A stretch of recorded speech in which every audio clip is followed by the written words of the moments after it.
All right, hello everyone. Here we are with Yarrow Willard, and we are... And Denis Manzer. Yeah, and Denis. We are here checking out one of the most important food plants and medicine plants of the prairies. We're lucky to have Yarrow Willard here back in Alberta for a day. To look at chokecherry, right? Yeah. So, of course, Yarrow, chokecherries are delicious, hey?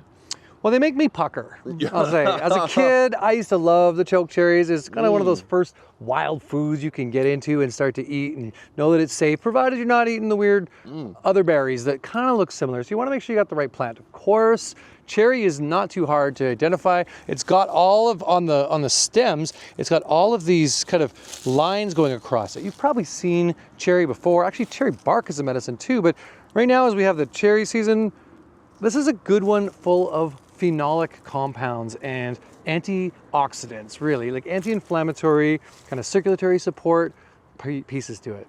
And it's all about those pigments, hey, Yarrow, like the dark purple pigments are, those are those compounds that are gonna, it's the fountain of youth, right? The antioxidants. Yeah, and that's a big thing. This is why we love red foods. It's not the red candies at the store, it's the red candies in the forest that we were attracted to originally because of the antioxidants. They help our capillary beds, they work with better brain function, they can cross the blood-brain barrier, inflammation, oxidation throughout the blood. There's just a lot of ways in which this type of food is a really beneficial way to start to help your health.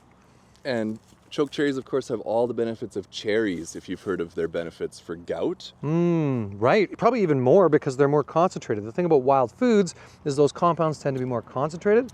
Plus this is an astringent, so it tightens the tissues, toning, helping with water retention in that sense, and really just like tightening all the organs up and really supporting as an antioxidant in that part of the world too. As well, they have the incredible benefits for insomnia, right? The cherries are rich in melatonin. Yeah. Or, yeah, melatonin yeah, maybe. That makes you sleep.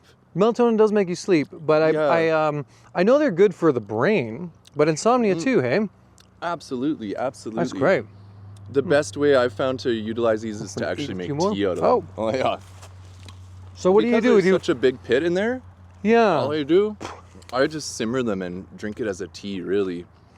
So the thing about cherry pits is we don't want too much of that either, though, because they can have a little arsenic in the pits. Like they, typically pits of all of this whole family don't really want to be eaten unless you're Denis.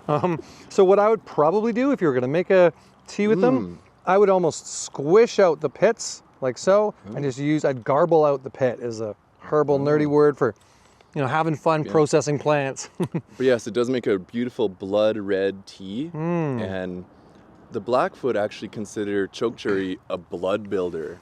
I believe it. So, it's got iron in it, and it's with that red kind of just like that capillary bed support. And yeah. Especially important for women. So especially after birth or women who have heavy menstruation, this could be a really good medicine. So the other super valuable part of the chokecherry that not everyone really realizes is the bark, hey Yarrow? Oh yeah, I mean that's what I first learned about was the bark, but yeah, I mean obviously cherries, right?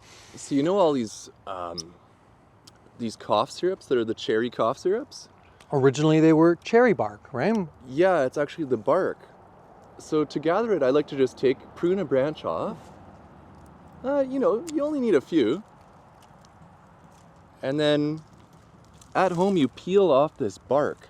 Well, it's fresh, right?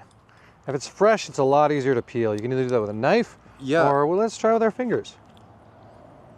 So, and you dehydrate the bark and you make that into tea. Now, this is an expectorant medicine, so that means that it helps to move out phlegm from the body, right? The cherry bark is great for bronchitis and coughs and even asthma to a degree, but helping move out thick phlegm. It has a drying effect again on that kind of over moist lung. So if you've got mold in your house, you might want to drink cherry bark tea. Or in cough and cold season. Absolutely very useful for living in the Calgary in the winter. Especially when you get that hack, that bronchitis or something that doesn't go away, that's when cherry bark could be good. And it's all in the intercambion layer is what it's called, but it's a lot of plants have this where the sap runs up along the sides of the stem. That's where all the best medicine is in this. And again, a lot of antioxidants in the cherry bark as well. So it's got that support for the whole body and oxidative damage. But the claim to fame and the main way we use this is really as a tea. Usually I'll do a light simmer of this kind of tea and make it for a bronchial infection. Oh yeah. And what a nice flavor here, Yarrow. It tastes like amaretto, like almond extract flavor. That's another thing that's nice about this one is it has a good taste. Not every herb that's good for the lungs tastes good. Like horehound, I still have PTSD from when I was a kid eating or drinking horehound tea. So there you have it, a wild plant, a native plant that is incredibly valuable. So we hope you start looking at chokecherries with new eyes. Yeah, don't let it choke you up. All right. Thanks for joining us. Let's harvest and eat some more berries. Yeah.